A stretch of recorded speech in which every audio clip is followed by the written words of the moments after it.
Mr. OMTZIGT, you have a report on mass surveillance, which we'll discuss tomorrow in the Parliamentary Assembly. So what are the concerns of the Assembly about mass surveillance? Because you also mentioned the danger. With these terms, you mentioned the danger for fundamental human rights. So in which point it is danger, the mass surveillance? Well, mass surveillance without proper checks and balances means that a government or even a non-government actor has got access to all emails, all phone conversation. And that basically means that if you don't have any filter, so not targeted surveillance in which you look at a particular group, terrorists or serious crime, that should be used because they're serious threats to our state.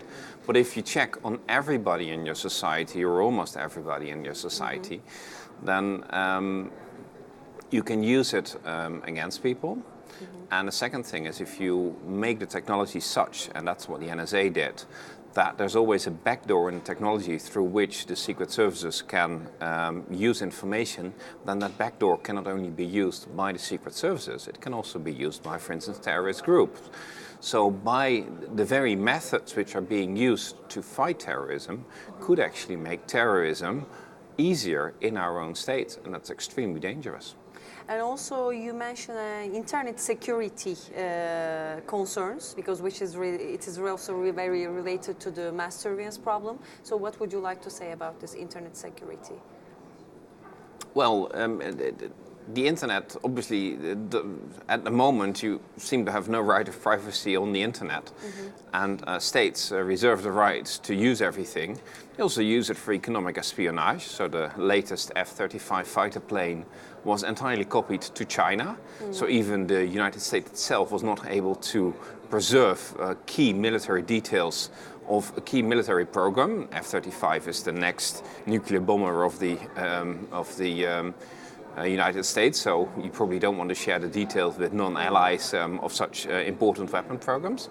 So if you don't improve privacy and security, you may actually endanger your own privacy and your own security.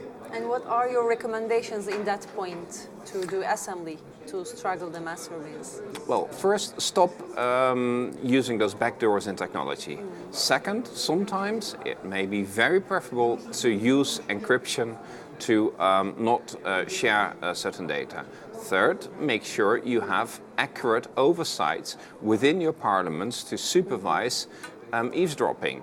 Because right now it looks like quite a number of countries do not have any supervision at all, or any adequate supervision, shall we put it that way, in on its secret services using all kinds of data snooping. Thank you for joining us, Mr. Hans. Thank you.